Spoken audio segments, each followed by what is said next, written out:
I want to thank you for the opportunity to speak, and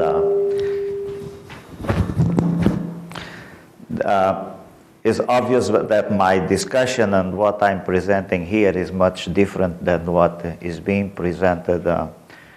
Basically, I would prefer not to know anything about the materials, and I would like to just talk about a little bit about the manufacturing of those materials, how to incorporate the materials into different systems. So I would like to bring three main difficulties that today the lithium ion, and we're going to talk only about lithium ion because that's the only manufacturing I know how to do in the energy storage system.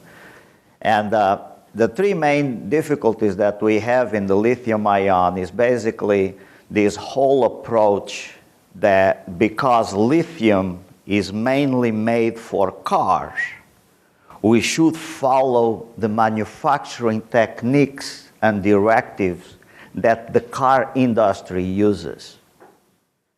And in a sense, is the same thing as because the machinist eats a cake, the person that makes the cake has to follow the cake with machinist tools. Okay, and that's basically the main approach for this discussion. So, International Battery sees three main problems with the manufacturing of lithium-ion batteries, and basically the first one is the ability to implement process validation into the manufacturing process, something similar to what people do when they develop a medication. The product is dangerous. You need to make it at high volumes. You need to make it vertically integrated. If we don't reach a vertical integration of the manufacturing, then the whole business of reducing the cost by a factor of 3 will not happen. Basically, today, in just waving vaporware, we can say that in a system, 70% of the cost of the system is the cells, and then in our system, 70% of the cost of making the cells is the material. As we ramp up production, the cost, the total cost, the COGS, okay, for manufacturing thought, the COGS will basically approach cost of materials. The more you make, the more the cost approach the cost of materials.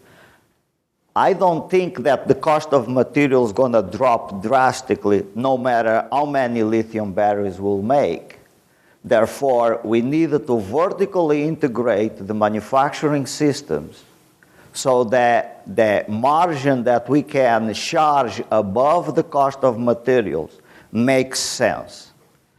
The second part we should look at this is that we should develop a system, and probably it would not be a bad idea if it would be done by the labs or by that would become standard, right? We should develop a system where we can validate a product without going to 3 years of testing to see if this thing works in a Toyota Prius or if this thing works in a power plant or whatnot. And in the end, we have to engage the customer so that we do not just produce products that are financed by the government, but that actually these products can be widely accepted. I may be a little bit some bragging rights, but I think that today there are lithium-ion chemistries and products that are as safe as the lead acid. The iron phosphate, the prismatic iron phosphate cells today, even without very sophisticated balancing systems, are as safe as lead acid. And I I can provide some cells, and then you can go and try to damage it and see if you can make them explode. I had overcharged batteries at 20 volts, and they do not explode. So when somebody says that they are dangerous, they explode, some of them do. I would not have anything with cobalt on my car, but there are technologies that are quite safe. So a little bit about International Battery. We are the first manufacturer of large format lithium ion in the United States. We manufacture in the United States. We have a plant in the United States. And when we're talking about lithium large format, what we mean is that our smallest cell is 40 ampere hours. Our biggest cell is 200 ampere hours. And we are also the first United States lithium ion developer of what some people call water-soluble binders. So our system does not use an NMP, and we produce on a factory that is basically don't require any permitting for VOCs. We don't have any VOC escape from our plant. We took an approach that is quite different from most of the people. We develop a manufacturing system. We are strictly a manufacturing company. We have no R&D materials whatsoever. And our approach is that we will use whatever chemistry is developed. Currently, we have tested about 6 different materials, both in the anode and the cathode. And we have two materials that are fully validated, just like if it was on a medical company or whatnot. Our system definitely uses a much lower capex, and because we don't use NMP, water is always cheaper than NMP. Therefore, if all the other materials are the same, we provide a much lower OPEX, and our waste stream is very little, but very small waste stream.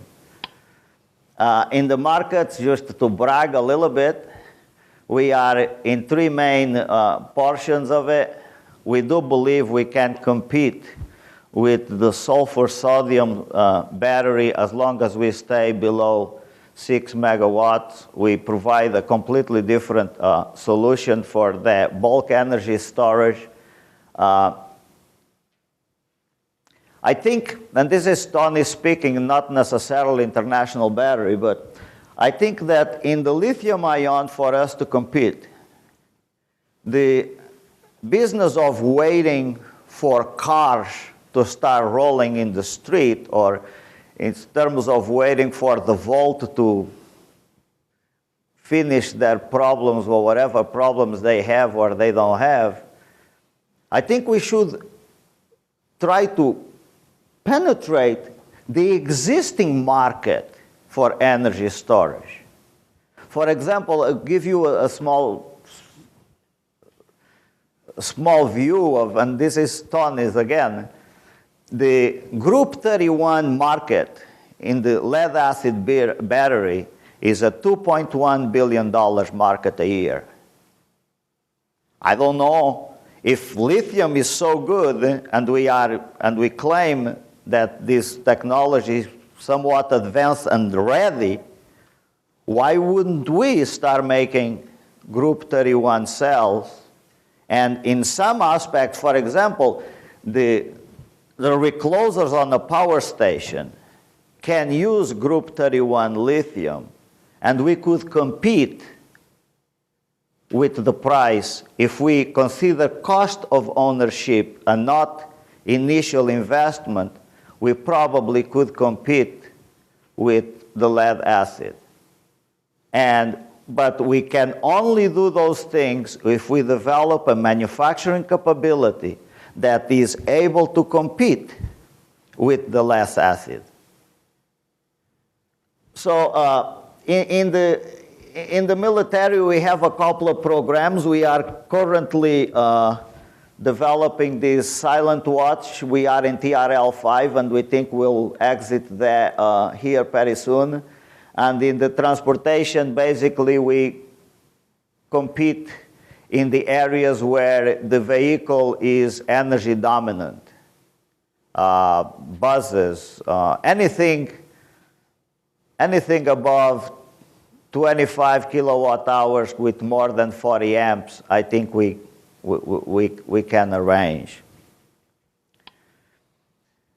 Our approach is very simple. We divide this thing basically into formulations, manufacturing, basically the whole idea of vertical integrating the manufacturing.